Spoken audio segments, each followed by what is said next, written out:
Alright, so I think a lot of you Cleveland Cavaliers fans, myself included, were not really surprised to kind of hear the news that's recently come out. For those of you who haven't heard, it is currently being reported by, I believe, Chris Friedel, that Colin Sexton and the Cavaliers have major mutual interest in a contract extension. Cleveland does not want to let a homegrown talent like Sexton walk so easily, and that the feeling is mutual from Sexton's side of things as well.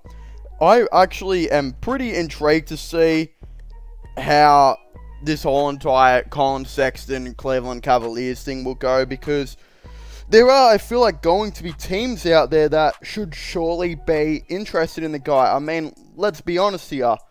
If you've got a player who is a forward who can somewhat play make, therefore Colin Sexton can, guard the point guard position and doesn't necessarily have to play make, then Colin Sexton's going to be one of the best scorers, I think, in the NBA. If he doesn't have to worry about playmaking and defense or anything like that, like he sometimes has to on the Cavs, he could be legitimately one of the best scorers. For example, what I'm talking about is on the Cavs, he has to play out of position, which is shooting guard. And again, when it does come to that, of course, you don't really necessarily have a power forward that's kind of playmaking, or a forward that's really playmaking. Instead, you've got Darius Garland, who's kind of that guy who's already 185 centimeters, 6'1". So therefore, let's just say a player, let's just say the Golden State Warriors, right? The smallest player on the Warriors and Steph Curry would most likely go to Darius Garland. And then, of course, the two would go to Colin Sexton, which happens to be Andrew Wiggins or Klay Thompson, who are 6'5" and 6'6". And that's why I think Colin Sexton struggles a little bit more at that shooting guard position, because he's always being guarded by a much taller player. Sometimes it works out for him, sometimes it does not. But I feel like if he went to a team that already had a forward who could play make or something like that, then he could go back to guarding his more natural position in point guard and not have to worry about shooting, or not have to worry about playmaking rather, or anything like that, or the defense.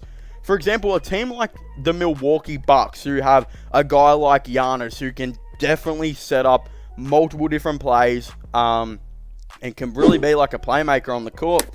Colin Sexton at point guard for the Milwaukee Bucks would be pretty insane. A team like the Lakers even, who have LeBron at that like small forward position, I think Colin Sexton would be pretty good there as well. But on the Cleveland Cavaliers, he doesn't necessarily fit in positional-wise, but I do think he's someone that they need to bring back just because of his youth, and his legitimate, I think, kind of chemistry with the team seems to be pretty decent so far, and his, I think, dedication to Cleveland as it is. He seems like a guy who has really embraced Cleveland ever since being there, and a guy that I think they definitely maybe need at this point, because he could help out while being a shot creator. So, how this would look, because considering Sexton only averaged 16 points per game on 25% from 3 last season and 28.5 minutes per game, I think you would be looking at a similar kind of stat line, but hopefully a little bit better. Again, you'd like to see him at least average around 35% from 3 at that shooting guard position.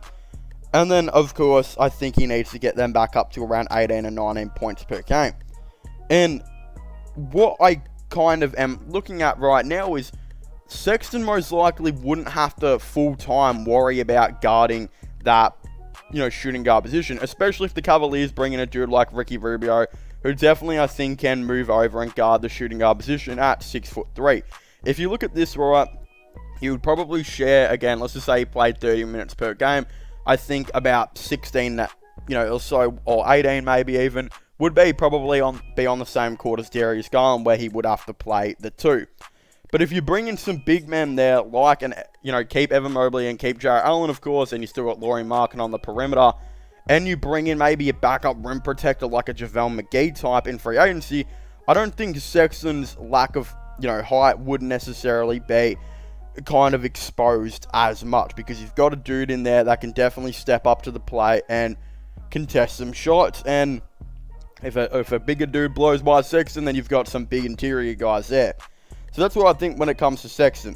Then you've also got Ricky Rubio, who, again, the other 15 minutes would most likely be kind of shared with, who can definitely slot over to the 2 And then I think, of course, Ricky Rubio would be the main playmaker, and Sexton wouldn't necessarily have to worry about that either. And again, can play his more full-time position of guarding like a point guard type of role. And I just think that would make a whole lot of sense. When it does come to re-signing Sexton, though, I hope he does take some sort of discount and realizes that if he wants to be on this Cavaliers team and wants to work out well, he cannot be getting paid more than $25 million for the first couple of years. If I was him, I would look to go on a similar deal to what Jaylen Brown did a couple years ago, where Jaylen Brown wasn't yet proven on his current team, and he kind of went for like $21 million and ended up going to $27 million eventually. I think this is a deal Sexton should potentially do, because even though he's a really proven NBA player who can average 24.5 points per game, I don't necessarily think he's proven on this Cavaliers team and hasn't necessarily found a consistent role yet. In fact, when he did go down for a little bit there for the majority of the season before Cavaliers had injuries, they looked like a better team. But then towards the end of the year, when they had some injuries and desperately needed a shot creator, you could see how much they missed Colin Sexton. So if I was Sexton, I'd look to re-sign on around $20 million. That goes to like $26 million on like the 5th season. And again, if it doesn't work out next year, there will always be teams that will potentially look to try and trade for him. Again, a team right now that could still be looking at him is the New York Knicks. I think he could be a good guy for them. They might have too much shot creators though. A team like the Wizards as well, who I think will be looking for a new starting point guard next season, could be definitely looking at him. There will definitely be tons of teams out there. Pacers could be getting another guard. He would be an interesting one for them. You know, he would be really cool to play with Tyrese Halliburton, I would think. So that would be another one. But yeah, the Cavaliers look like they are going to potentially re-sign Colin Sexton. And I'm, of course, extremely interested to see how this is, of course, going to unfold. And I just hope that it's not for too much money and that, again, he eventually fits into this system and just shows what he can do for the Cavaliers. I think that would be really awesome. But, of course, if you haven't already, please make sure to leave a like and subscribe to the channel for all the latest NBA news and NBA content. Don't forget to, just comment your thoughts and opinions down below. Do you guys think that they, of course, should potentially, try and re-sign Colin Sexton? Do you guys think they shouldn't? Of course, I would definitely really like to know. Of course, don't forget to, subscribe to my gaming channel, my IRL/vlogging channel, and my podcast channel as well if you haven't already, which I'll all be linking in the description down below. But as I was saying, please make sure to leave a like, subscribe, and comment, and I'll see you guys next time. Goodbye. Through the wastelands,